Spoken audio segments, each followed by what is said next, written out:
Ever since Ozark premiered a couple years ago, it's been compared mostly favorably to Breaking Bad.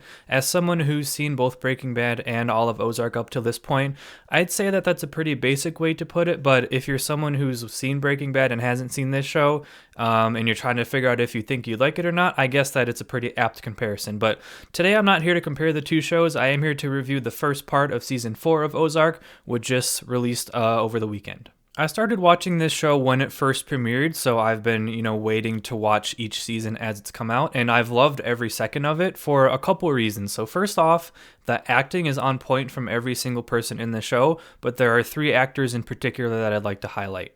The first actor is the main character, Jason Bateman, who plays Marty Byrde. If you've heard anything about this show from anyone who's watched it, they might have tried to sell it to you as, oh, it's Jason Bateman playing a completely different role than what you're used to him being in. Now, sure, Jason Bateman is, we're used to seeing him in comedies. I wouldn't say that the character he plays in this show is completely separate from, the traditional kind of character he plays.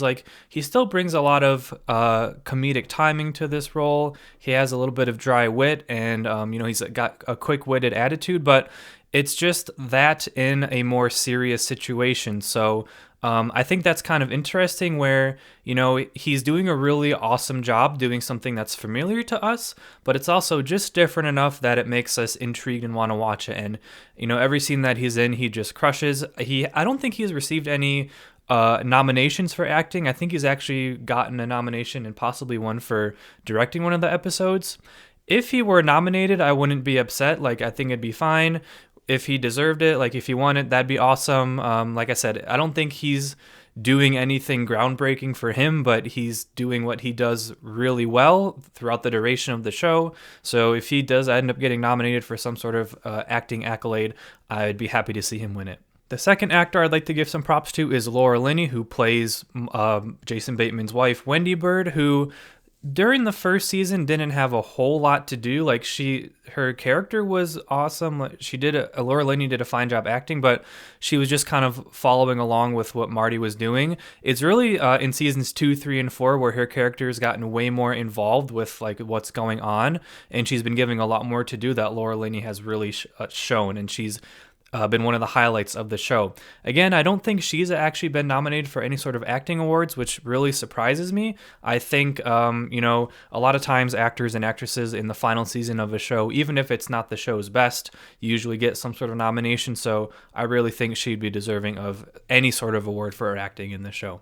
The third and final actor in the show who I'd like to talk about that I think has actually won awards for her performances for sure is Julia Gardner as Ruth Langmore.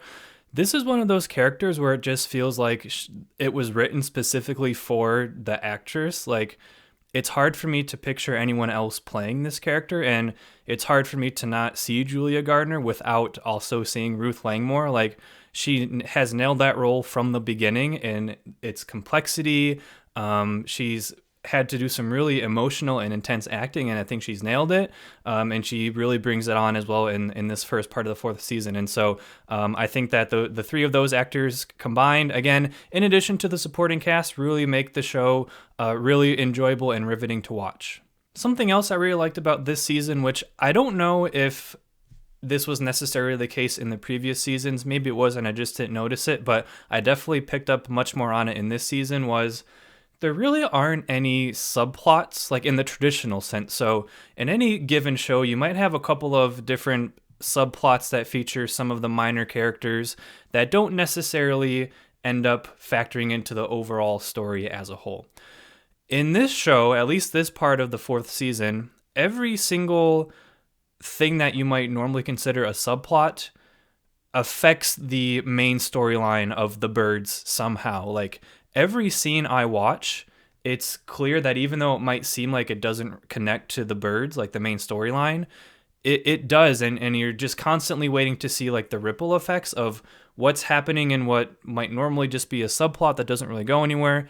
It's really interesting to see how they make each scene important to the entirety of the story, which I definitely think is a positive. That means there's no wasted space in these episodes. Each episode in this part of the season was, I think, 50 minutes or more, but they all fly by.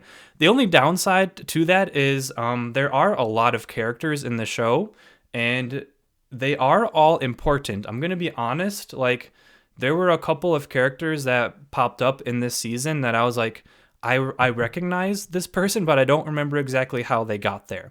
And I'll say this, Netflix does have one of those like 3-minute recaps when you click play to start the fourth season. To let you know kind of the brief overview of what's been going on up to this point.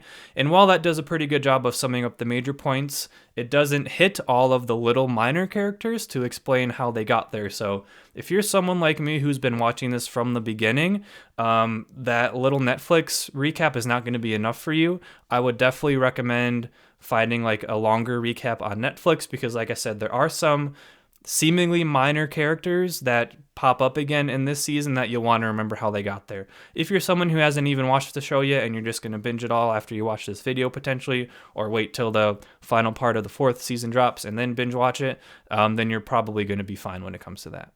But overall, yeah, I really enjoyed the first 7 episodes of this season. I'm not going to spoil anything.